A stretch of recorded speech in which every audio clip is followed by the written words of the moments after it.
बिस्मिल्लाहिर्रहमानिर्रहीम अल्हम्दुलिल्लाहि रब्बिल आलमीन वल आक़िबतु लिल मुत्तक़ीन वस्सलातु वस्सलामु अला सय्यिदिल मुरसलीन नबीना मुहम्मद व अला आलिहि व सहबिहि अजमईन अम्मा बाद।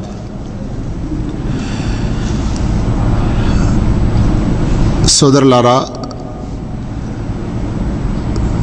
వచ్చే ఈ రోజులు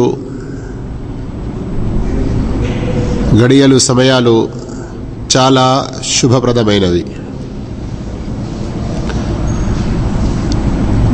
దిల్ ఖాదా తర్వాత దిల్ హిజ్జా మాసం ఇస్లామీయ క్యాలెండర్ ప్రకారం ఇస్లాంలోని 5 మూల స్తంభాల్లో 5వ స్తంభం హజ్ లాంటి ఒక గొప్ప ఆరాధన, అల్లాహ్ యొక్క ఇబాదత్ ఈ జిల్ హిజ్జా మాసంలోనే జరుగుతుంది. మహాశివులారా, హజ్ చూడ్డానికి ఇస్లాం యొక్క 5 మూల స్తంభాల్లో 5వదైనప్పటికీ దీనికి అనేక ఘనతలు, శ్రేష్టతలు, దీని యొక్క విశిష్టతలు అనేటివి చెప్పరానితరంగా ఉన్నాయి. ఎందుకు? నమాజ్ ఇది శారీరక ఆరాధన, జకాత్ ఇది ధన సంబంధమైన ఆరాధన. కానీ హజ్ ఇందులో అన్ని రకాల ఆరాధనలు ఒకే ఆరాధనలో అన్ని జమై ఉన్నాయి. ఉదాహరణకు హజ్ చేయాలంటే డబ్బు ఖర్చు పెట్టాల్సి వస్తుంది. రెండవది శారీరక ఆరాధన కూడా ఉంది. ఇంకా ఆరాధనకు సంబంధించిన మరి 2 రకాలు పండితులు పేర్కొంటారు. ఒకటి నాలుక సంబంధమైన ఆరాధన, 4వది మనస్ సంబంధమైన, హృదయ సంబంధమైన ఆరాధన. ఈ 4 రకాల ఆరాధనలు అంటే శారీరక ఆరాధన, ధన సంబంధమైన ఆరాధన, నాలుక సంబంధమైన ఆరాధన, మనస్ సంబంధమైన ఆరాధన. మాలి ఇబాదత్, దిలీ ఇబాదత్, బదనీ ఇబాదత్ और జిస్మానీ. మాలి, బదనీ, దిల్ కి और జుబాన్ కి. ఈ విధంగా 4 రకాల ఈ ఆరాధనలు ఈ హజ్లో ఇమిడి ఉన్నాయి. అందుగురించే ఈ హజ్ చేసే వ్యక్తి అతని యొక్క జీవితం హజ్కు ముందు ఎలా ఉండిందో హజ్ తర్వాత అలా ఉండకూడదు, అంతకంటే ఇంకా ఉత్తమంగా ఎంతో మంచిగా ఉండాలి. హజ్ ఇస్లాం యొక్క 5వ స్తంభం అని మనం తెలుసుకున్నాము. ఈ హజ్ యొక్క ఫర్జియత్, దీని యొక్క విధి అన్న విషయాన్ని ఎవరైతే తిరస్కరిస్తారో వారు అవిశ్వాసులైతారు, కాఫిర్లైపోతారు.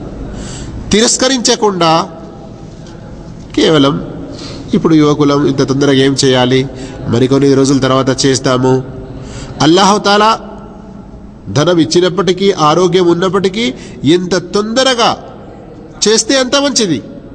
కానీ శక్తి ఉండి కూడా చేయకుంటే చాలా పాపాత్ముడవుతాడు.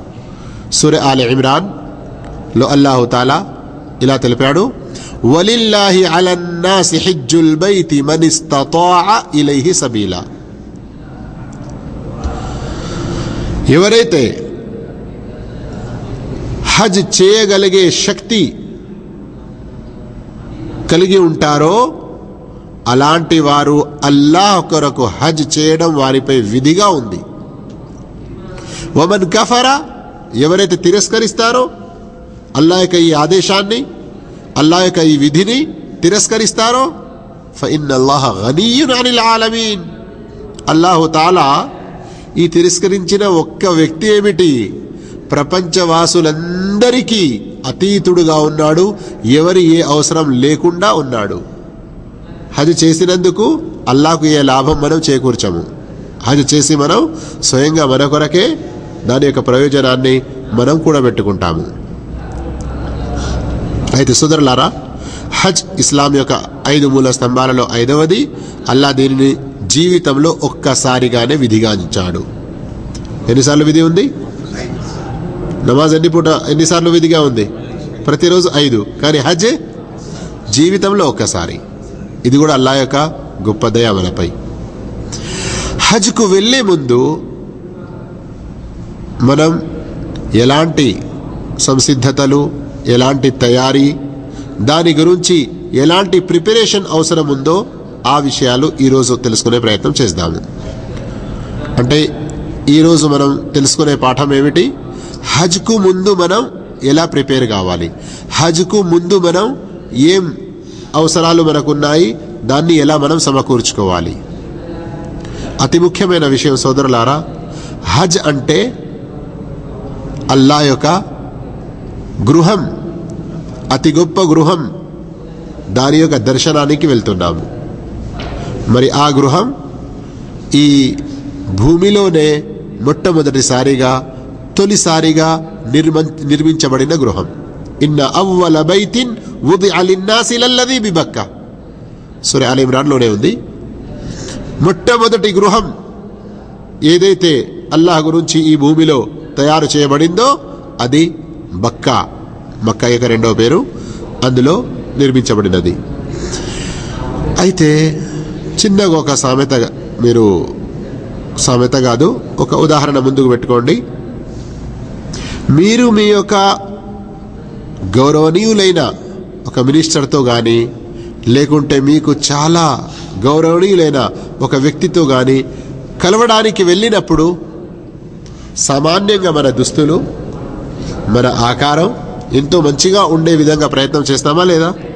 చేస్తాం. అయితే ఇప్పుడు మనం హజ్ గురించి వెళ్తున్నామంటే అల్లాహ్ను కలుసుకోవడానికి వెళ్తున్నాము అన్నటువంటి భావం, అల్లా యొక్క తొలి గృహాన్ని దర్శించడానికి వెళ్తున్నాము. అందుగురించి ఈ మన బాహ్యం కేవలం పై ఆకారమే మంచిగా శుభ్రంగా చేసుకోవడం కాకుండా మన అంతర్శుద్ధి కూడా చాలా అవసరం, చాలా అవసరం. ఈ సామాన్యంగా తెలుగులో ఒక సామెత ఉంది, లోన లొటారం పైన పటారం. అటువంటి పరిస్థితి ఉండకూడదు. మంచి దుస్తులు వేసుకొని పోతున్నాము, మంచి బూట్లు వేసుకొని పోతున్నాము, ఎహ్రామ్ గుడ్డలు కేవలం 20-30 రూపాయలు, ఏంటి 100 రియాల్ది చాలా కాస్ట్లీ గుడ్డ నిలుగుంటాను అని ప్రయత్నం చేస్తున్నాము. అందరూ బిచ్చవాళ్ళు పోయినట్టుగా ఏదో ఒక 1000-2000 ఇచ్చేది, నేను 10,000 ఇచ్చి హజ్ చేస్తున్నాను.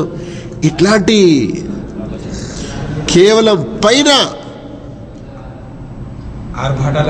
ఇలాంటి ఆర్భాటాలు, కేవలం పైన ఇట్లాంటి ఎన్నో పనులు మనం మంచిగా చేసుకుంటూ అంతర్శుద్ధి ఉండకపోవడం, ఏ కార్యానికైతే వెళ్తున్నామో దాని యొక్క ఔన్నత్యం, దాని యొక్క గౌరవం మన మనసులో ఎంతగా ఉంది దాన్ని మనం ముందు అంచనా వేసుకోవాలి. అయితే హజ్ చేయడానికి మనం వెళ్తున్నాము అంటే అల్లా యొక్క గృహాన్ని దర్శించడానికి, అల్లాను కలుసుకోవడానికి, అల్లా కేవలం జీవితంలో ఒక్కసారి మాత్రమే విధి గావించిన అలాంటి చాలా గొప్ప ఆరాధన చేయడానికి మనం వెళ్తున్నాము అన్నటువంటి ఒక గొప్ప భావన మనలో ఉండాలి. అలాంటప్పుడు ఏమవుతుంది, మనం అక్కడికి వెళ్ళే ముందు అక్కడ పోయి చేసే కార్యాలు, తవాఫ్ కానీ, సఫా మర్వా యొక్క సఈ కానీ, లేకుంటే శైతాన్కు కంకర్లు రాళ్ళు కొట్టడం కానీ, అరఫాత్లో నిలవడం కానీ, అన్ని చోట్ల కేవలం ఒకే ఒక అల్లా ఆరాధనను మనం మాటి మాటికి దానికి సంబంధించిన పదాలు చెబుతూ ఉంటాము, దానికి సంబంధించిన కార్యాలు చేస్తూ ఉంటాము. ఉదాహరణకు ఎహ్రామ్ మొదలు పెట్టినప్పుడు లబ్బైక్ అల్లాహుమ్మ లబ్బైక్ లబ్బైక్ లా షరీక లక్, ఓ అల్లాహ్ నేను హాజరయ్యాను, నేను నీ ఎదుట హాజరయ్యాను, నీకు ఎలాంటి భాగస్వామి లేడు అని నోటితో ఈ అరబీ పదాలు ఏదైతే పలుకుతున్నామో, వాస్తవానికి మన జీవితం అనేది అల్లాకు ఎవరు భాగస్వామి లేడు అన్న ప్రకారంగా గడవాలి. అంటే మన యొక్క విశ్వాసం తౌహీద్ మీద ఉండాలి, షిర్క్లో ఉండకూడదు. మనకు ఇహలోకంలో ఎన్ని ఇబ్బందులు, ఎన్ని కష్టాలు, ఎలాంటి ఆపదలు వచ్చినా కానీ అల్లాహ్ను వదిలి ఇంకా వేరే ఎవరి ముంగట కూడా మన చేతులు చాచకూడదు. కేవలం ఇహలోకంలో ఎన్ని ఇబ్బందులు, ఎన్ని కష్టాలు, ఎలాంటి ఆపదలు వచ్చినా కానీ అల్లాహ్ను వదిలి ఇంకా వేరే ఎవరి ముంగట కూడా మన చేతులు చాచకూడదు. కేవలం మనం అల్లాహ్ రబ్బుల్ ఆలమీన్ని అర్థించాలి. అంటే షిర్క్ దరిదాపులకు ఎంతో దూరంగా ఉండాలి. ఇంకా హజ్కు ముందు మనం ఇంతవరకు ఏ పాపాలు చేసుకుంటూ వచ్చామో ఆ పాపాలన్నిటి నుండి దూరం ఉండి వాటి గురించి నిజమైన మన శుద్ధితో కూడుకున్న తౌబా అనేది చేయాలి. పశ్చాత్తాపడి ఇక ముందు ఎన్నడూ నేను అలాంటి పాపాలను ముట్టుకోను, అలాంటి పాపాలకు నేను దగ్గరికి వెళ్ళను అన్నటువంటి శపథం మనలో మనం చేసుకొని వాటికి దూరంగా ఉండాలి. ఈ తౌబా, ఇస్తిగ్ఫార్, అల్లాహ్తో పాపాల మన్నింపు కోరడం, తౌబా చేయడం, అల్లాహ్ వైపునకు మరలడం, సోదరులారా, ఇది ఒక విశ్వాసి జీవితంలో ఏదో హజ్ సందర్భంలో లేకుంటే ఇంకా ఏదైనా రంజాన్ సందర్భంలోనే కాదు, ప్రతిరోజు ఈ అవసరం మనకుంది. ప్రవక్త మహనీయ ముహమ్మద్ సల్లల్లాహు అలైహి వసల్లం గారు ప్రతిరోజు కనీసం 100 సార్లు అస్తగ్ఫిరుల్లాహ్ వ అతూబు ఇలై అనేవారు. సహీహ్ ముస్లింలో హదీస్ ఉంది. ఎవరు ప్రవక్త గారు? ఎవరు? మనకంటే చాలా పాపాత్ముల. అస్తగ్ఫిరుల్లాహ్. అల్లాహు తాలా వెనుకటి పాపాలను, ముంగటి పాపాలను, అన్ని రకాల పాపాల నుండి అతీతుడిగా చేశాడు ఆయన్ని. సూర ఫతాలోని మొదటి వాక్యం చదవండి. లియగ్ఫిర లకల్లాహు మా తఖద్దమ మిన్ దమ్బిక వమా తఅఖర్. గతంలో జరిగినవి గాని ముందుకు రానున్నవి గాని అన్ని రకాల పాపాల్ని మన్నించేశాను. వయుతిమ్మ అలైక నిఅమతహు, మరియు నీపై ఆయన యొక్క అనుగ్రహాన్ని సంపూర్ణం చేశాడు. అలాంటి ఆ ప్రవక్త రోజుకు 100 సార్లు అస్తగ్ఫిరుల్లాహ్, ఓ అల్లా నా సర్వ పాపాల నుండి నీ క్షమాపణ కోరుకుంటున్నాను, వ అతూబు ఇలై, నీ వైపునకే నేను మరలి వస్తున్నాను, నీ తప్ప ఇంకా నాకు వేరే స్థానం ఎక్కడ కూడా లేదు, వేరే ఎక్కడ నాకు శరణ లేదు. అలాంటి భావన మనలో ఉండాలి. హజ్కు ముందు ఇలాంటి ప్రిపరేషన్ చాలా అవసరం. ఇంకా మూడవది, మన జీవితం ప్రవక్త మహనీయ ముహమ్మద్ సల్లల్లాహు అలైహి వసల్లం ప్రకారం గడవాలి. ఇక నుండి నేను అలాగే గడుపుతాను, ఈ యొక్క భావన తప్పకుండా మనలో రావాలి. ఎందుకంటే హజ్ ఏదైతే మనం చేయబోతున్నామో అడుగడుగున ప్రవక్త ముహమ్మద్ సల్లల్లాహు అలైహి వసల్లం గారి అనుసరణ పాఠాలు మనకు అందులో ఎన్నో దొరుకుతూ ఉంటాయి. ఉదాహరణకు ఆలోచించండి. ఉదాహరణకు మక్కా వెళ్తాము మనము. కాబతుల్లా యొక్క 4 మూలలలో ఏ మూల నుండి మనం తవాఫ్ మొదలు పెడతాము? ఏ మూలకైతే హజరే అస్వద్ ఉందో అక్కడి నుండి మనం పోతే, వీలయ్యేది ఉంటే హజరే అస్వద్ను చుంబించడం, లేదా చేత్తోని ముట్టుకొని ఆ చెయ్యిని చుంబించడం. ఇది ప్రవక్త సల్లల్లాహు అలైహి వసల్లం గారి పద్ధతి. సామాన్యంగా కొందరు మన హైందవ సోదరులు ఏమనుకుంటారు, మనం ఇక్కడ శివలింగాన్ని పూజిస్తున్నాము, ముస్లింలు వెళ్ళి అక్కడ నల్లరాయిని పూజిస్తున్నారు అని అనుకుంటారు. కానీ తప్పు విషయం. అక్కడ మనం ఆ నల్లరాయిని, హజరే అస్వద్ను, బ్లాక్ స్టోన్ను పూజించడం లేదు. దాని ద్వారా మనకు ఏదైనా ప్రయోజనం కలుగుతుంది అని, లేక ఏదైనా కష్టం దూరం అవుతుంది అని విశ్వాసం ఉంచడం లేదు. కేవలం సహీహ్ బుఖారీలో హజరత్ ఉమర్ రదియల్లాహు అన్హు గారి యొక్క హదీస్ను గుర్తుంచుకోవాలి. ఏమన్నారు? ఓ రాయి, ఇన్ని అలము అన్నక హజరున్, నీవు ఒక రాయి, ఒక బండ అని నాకు తెలుసు. లవ్ మా రఅయితు రసూలల్లాహి సల్లల్లాహు అలైహి వసల్లం కబ్బలక మా కబ్బల్తుక్. ప్రవక్త మహనీయ ముహమ్మద్ సల్లల్లాహు అలైహి వసల్లం తమ పెదవులు నీపై పెట్టి చుంబించారు గనక నేను ఆయన యొక్క ఈ పద్ధతిని అనుసరిస్తున్నాను, కానీ లా తదుర్రు వలా తన్ఫా, నీతో మాకు జరిగే నష్టము ఏమీ లేదు, నీ ద్వారా కలిగే మాకు లాభము ఏమీ లేదు. కేవలం ప్రవక్త సల్లల్లాహు అలైహి వసల్లం గారి యొక్క ఆచరణ అంతే. 10వ తారీఖు, 11వ తారీఖు, 12వ తారీఖు, 13వ తారీఖు ఈ రోజుల్లో వెళ్ళి రాళ్ళు కొడతాము. అక్కడ శైతానుడు నిలబడి ఉన్నాడా? వచ్చి నన్ను కొట్టండి రాళ్ళు అని మనల్ని పిలుస్తున్నాడా? లేదు. ప్రవక్త సల్లల్లాహు అలైహి వసల్లం 10వ తారీఖున కేవలం పెద్ద జమరాకు రాళ్ళు కొట్టారు, ఒకే ఒక దానికి. మిగతా 3 రోజులు 11, 12, 13 3 జమరాత్లను. ఆ జమరాత్లనే సామాన్యంగా మన భాషలో శైతాన్ అని అంటాం మనం, కానీ వాస్తవానికి అక్కడ శైతాన్ అనేవాడు అక్కడ ఉంటాడు. శైతాన్ మనం రాళ్ళు కొడుతున్నామని కాదు. కానీ ఏంటి విషయం? ప్రవక్త సల్లల్లాహు అలైహి వసల్లం గారి అనుసరణ, ఆయన పద్ధతిని అవలంబించడం. ఇంకా మీరు ఆలోచించండి, ఎహ్రామ్, ఉమ్రా లేక హజ్ గురించి ఎహ్రామ్ దుస్తులు మనం ఎక్కడి నుండి కట్టుకొని వెళ్తాము? మీకాత్ నుండి కదా. ఎందుకు మన ఇంటి నుండి కట్టుకొని వెళ్ళాము? లేక మక్కాలోనే వెళ్ళి ఎందుకు కట్టుకోము? ఎందుకు? ప్రవక్త నేర్పిన పద్ధతి అదే. ఇక్కడ ఒక విషయాన్ని గుర్తుంచండి. హజరత్ ఇమాం మాలిక్ రహమతుల్లా అలై దగ్గరికి ఒక వ్యక్తి వచ్చాడు. వచ్చి, ఇమాం గారు,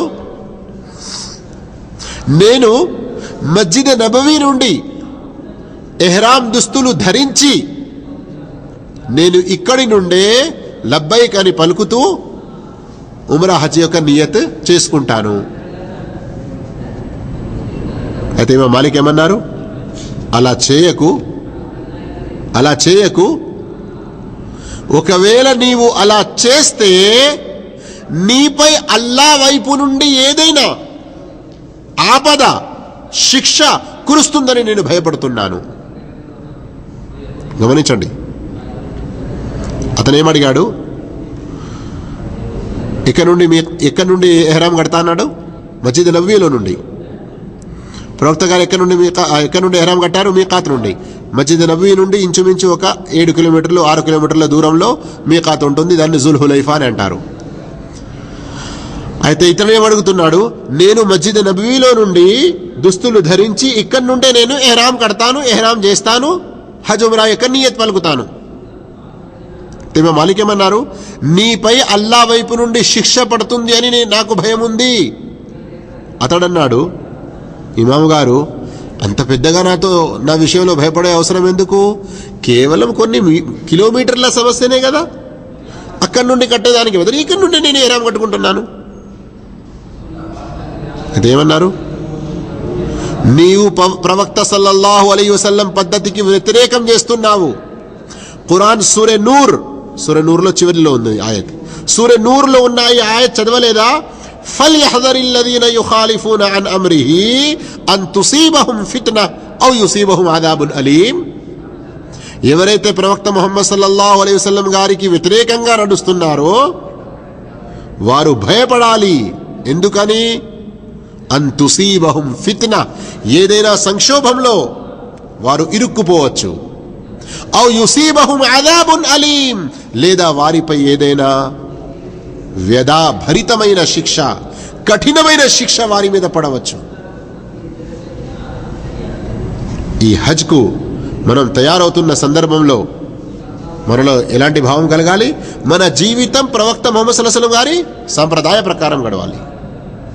తౌహీద్, సున్నత్ ప్రకారంగా జీవితం. ఇంకా 3వ విషయం, మన సర్వ వ్యవహారాల్లో, జీవితంలోని క్షణంలో హలాల్ సంపద అనేది, ధర్మసమ్మతమైన సంపాదన అనేది తప్పనిసరి. ప్రత్యేకంగా హజ్లో, ఈ హజ్ సందర్భంలో ప్రత్యేకంగా ఈ ధర్మసమ్మతమైన హలాల్ సంపాదన, హలాల్ కమాయి గురించి ఎందుకు చెప్తూ ఉంటారు పండితులు? హజ్ జీవితంలో ఒకేసారి విధిగా ఉంది. ఆ చేసుకునే ఒక్కసారి చేసుకున్న ఆ పుణ్యాన్ని ఎందుకు మనం వృధా చేసుకోవాలి? అందుగురించి హజ్ సందర్భంలో ఎక్కువగా నొక్కి చెప్పుతారు. హలాల్ సంపాదన, దీని యొక్క ప్రాముఖ్యత ఎంతగా ఉందో మీరు గ్రహించండి సోదరులారా. సూరే సూరే బకరాలో ఒక చోట అల్లాహు తఆలా యా అయ్యుహన్నాసు కులూ మిమ్మా ఫిల్ అర్ది హలాలన్ తయ్యిబా అని సర్వమానవాళికి, ఓ ప్రజలారా, ఈ ధరణిలో ఉన్న హలాల్ సంపద, పవిత్రమైన సంపద మీరు సంపాదించండి అని ఆదేశించాడు. ఇంకా ఇదే ఆదేశం ప్రత్యేకంగా విశ్వాసులకు ఇచ్చాడు. యా అయ్యుహల్లదీన ఆమను కులూ మిన్ తయ్యిబాతి మా రజక్నాకుం, మేము ఏదైతే మీకు ప్రసాదించామో అందులో పవిత్రమైన వాటిని మాత్రమే మీరు భుజించండి, తినండి. అంతేకాకుండా ప్రవక్తలకు ఇంకా ప్రత్యేకంగా దీని ఆదేశం ఇచ్చాడు. సూరతుల్ ముమినూన్లో ఈ ఆదేశం ఉంది. యా అయ్యుహర్ రుసుల్ కులూ మినత్ తయ్యిబాత్, ఓ ప్రవక్తల్లారా పవిత్రమైన ఆహారం మీరు తినండి. పవిత్రమైన ఆహారం, హలాల్ సంపాదన, ధర్మసమ్మతమైన సంపాదన, ఇది చాలా ముఖ్యమైన విషయమే గనుక అల్లాహు తాలా జనరల్గా సర్వ మానవాళికి, అందులో ప్రత్యేకంగా విశ్వాసులకు, ఇంకా వారిలో ప్రత్యేకంగా ప్రవక్తలకు దీని ఆదేశం ఇచ్చారు. ఇంకా ప్రవక్త మహానీయ ముహమ్మద్ సల్లల్లాహు అలైహి వసల్లం గారు తెలిపారు, ఎవరైనా ఒక చొక్కా, షర్ట్ 10 దిర్హంలో కొంటారు. మహానీయ ముహమ్మద్ సల్లల్లాహు అలైహి వసల్లం గారు తెలిపారు, ఎవరైనా ఒక చొక్కా, షర్ట్ 10 దిర్హంలో కొంటాడు, 10 రూపాయలు అనుకోండి ఉదాహరణకు, అందులో 1 రూపాయి కనుక హరాంది ఉండేదుంటే ఆ డ్రెస్ అతనిలో మీ శరీరం మీద ఎంతసేపటి వరకు ఉంటుందో అంతసేపటి వరకు అతని ఏ నమాజు కూడా అంగీకరింపబడదు. ఎంత భయంకరమో ఆలోచించండి. 10 రూపాయలకు ఒక గుడ్డ కొన్నాం మనం, అందులో హరాం ఎంత ఉన్నది? కేవలం 1 రూపాయి మాత్రమే. అంటే మనం సంపాదించే సంపాదనలో 90% హలాల్ ఉండి కేవలం 10% కూడా, కనీసం 10% కూడా హరాం, అధర్మమైనది, అక్రమ సంపాదన ఉండేదుంటే ఆ గుడ్డలు మన శరీరంపై ఎంతవరకు ఉంటాయో అంతవరకు మన నమాజ్ అనేది అంగీకరించబడదు. అంతేకాకుండా సహీ ముస్లిం షరీఫ్లో ఇంకా చాలా స్పష్టంగా హదీస్ ఉంది. ప్రవక్త సల్లల్లాహు అలైహి వసల్లం గారు ఏం చెప్పారు? ఒక వ్యక్తి ఎంతో బాధగా ఉంటాడు, చాలా బాధలో కూరుకుపోయి ఉన్నాడు. ఏ వ్యక్తి ఎంత ఇబ్బందిలో, ఎంత బాధలో ఉంటాడో అతని దువా కబూల్ కావడానికి అంతే ఆస్కారం ఎక్కువ ఉంటుంది. కానీ ప్రవక్త సల్లల్లాహు అలైహి వసల్లం ఏం చెప్తున్నారు? అతను ప్రయాణంలో ఉన్నారు, చాలా బాధలో ఉన్నాడు. అతనికి బాధ ఎంతగా ఉందంటే అతని వెంట్రుకలను చక్కపరుచుకోవడానికి, ముఖం మీద ఉన్న దుమ్మును దూరం చేసుకోవడానికి కూడా అతనికి తెలివిలేదు. అంత రందిలో పడి ఉన్నాడు. యా రబ్, యా రబ్, ఓ ప్రభువా, ఓ ప్రభువా, నా ఈ కష్టాన్ని దూరం చేయి, నా ఇబ్బందిని దూరం చేయి, నా ఈ సమస్యను నీవు పరిష్కరించు అని దువా చేస్తూ ఉంటాడు.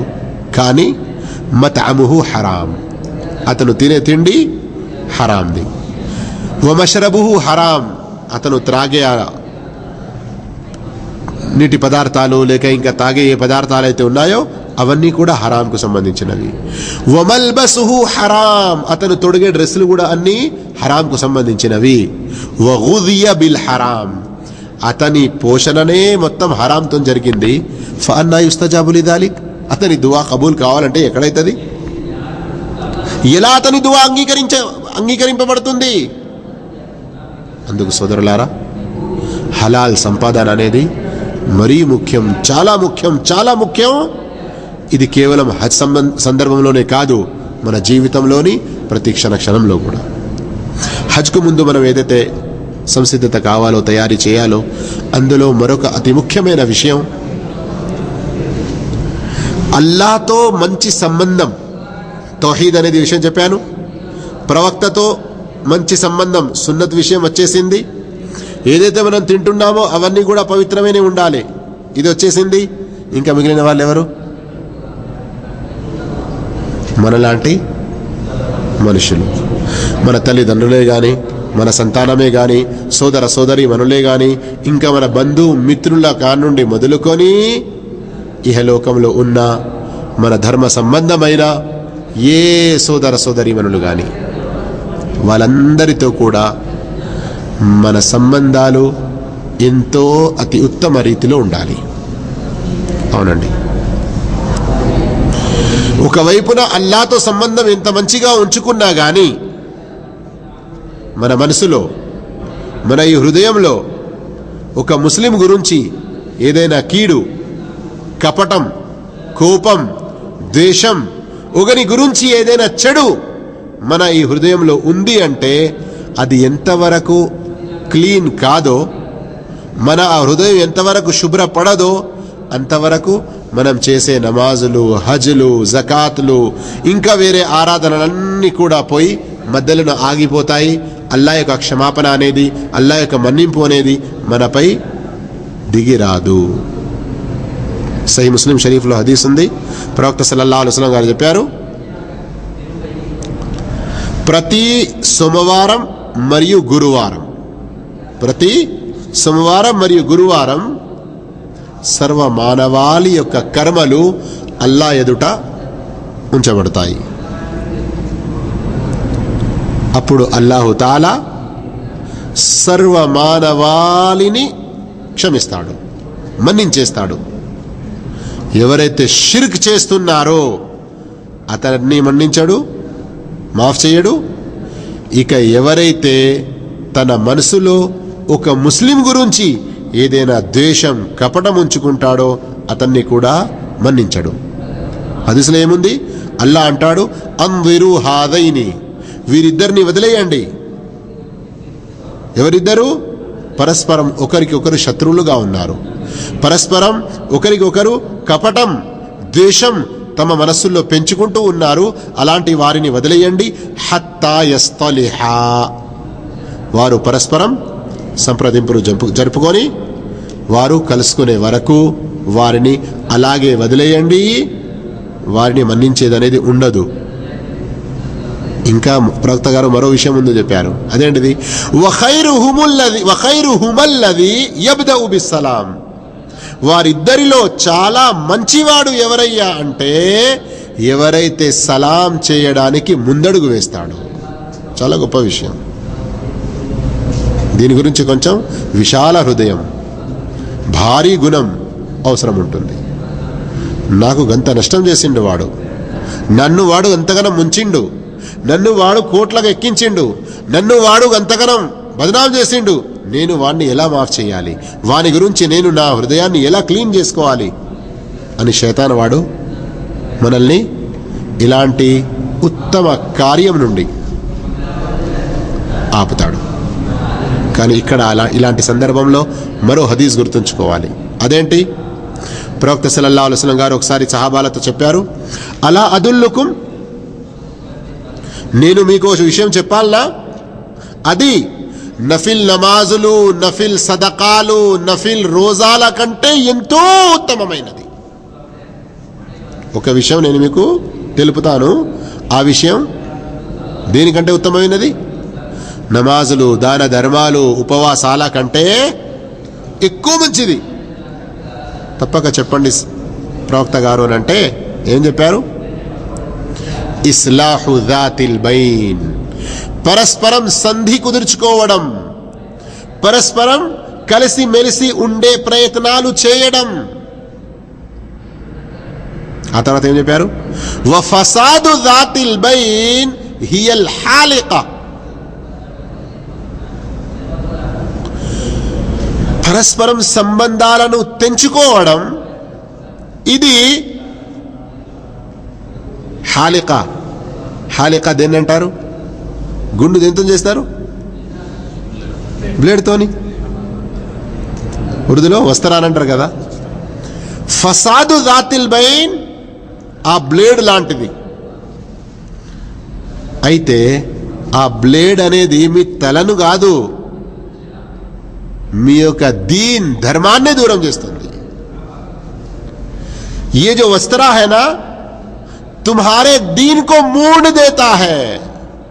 అంటే పరస్పరం సంధి కుదుర్చుకోపోవడం, కలిసిమెలిసి ఉండే ప్రయత్నం చేయకపోవడం వల్ల మన ధర్మానికి కూడా నష్టం కలుగుతుంది. మనం వ్యక్తిగతంగా మనకు మనం చాలా తృప్తిగా ఉండవచ్చు. నాకంటే మించిన నమాజీ ఇంకెవరు లేడు, నాకంటే ఉపవాసాలు ఉంచేవాడు ఇంకెవరు లేరు, నాకంటే ఎక్కువ ఉమ్రా హజ్లు చేసేవారు ఎవరు లేరు అని మనకు మనం తృప్తి పడవచ్చు. కానీ సంబంధాలు మంచిగా ఉంచుకునే ప్రయత్నం చేయకపోతే, ఎవరితోనైతే మనకు మాటలు లేవో అలాంటి వారితో మనం మాటలు కలుపుకునే ప్రయత్నం చేయకపోతే చాలా నష్టంలో పడిపోతాం.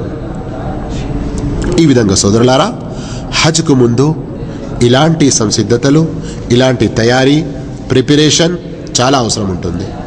ఇంకా హజ్ కేవలం జీవితంలో ఒకసారి అల్లా విధిగావించాడు అంటే దాని ప్రాముఖ్యత చాలా గొప్పగా ఉంది గనుక హజ్ యొక్క ఘనతలు, హజ్ యొక్క లాభాలు ఏమున్నాయో, హజ్ యొక్క సరి అయిన పద్ధతి, ప్రవక్త సల్లల్లాహు అలైహి వసల్లం హజ్ చేసిన పద్ధతి ఏమిటో దానిని కూడా తెలుసుకోవడం చాలా ముఖ్యం. దాన్ని కూడా తెలుసుకొని పండితులతో వారి సోబతులో ఉండి దానికి సంబంధించిన పుస్తకాలు చదివి దానికి సంబంధించిన సీడీలు, డివిడీలు చూసి విని హజ్ యొక్క పద్ధతి మంచి విధంగా నేర్చుకొని మనం ముందుకు వెళ్ళాలి. ఇన్షాల్లా వచ్చే నెక్స్ట్ క్లాస్లో హజ్కు సంబంధించిన ఇంకా వేరే కొన్ని కొత్త విషయాలు మీ ముందు ఉంచే ప్రయత్నం చేస్తాము. విన్న ఈ విషయాలను గ్రహించే, అర్థం చేసుకునే భాగ్యం వల్ల మనందరికీ కలిగించగాక. ఇందులో ఏదైనా తప్పులు ఉండేది ఉంటే ధర్మవేత్తలు, జ్ఞానులు మాకు మా నంబర్పై తెలియజేస్తారని కూడా నేను ఆశిస్తున్నాను. జజాకుముల్లాహు ఖైరా. అస్సలాము అలైకుం వరహ్మతుల్లాహి వబరకాతుహు.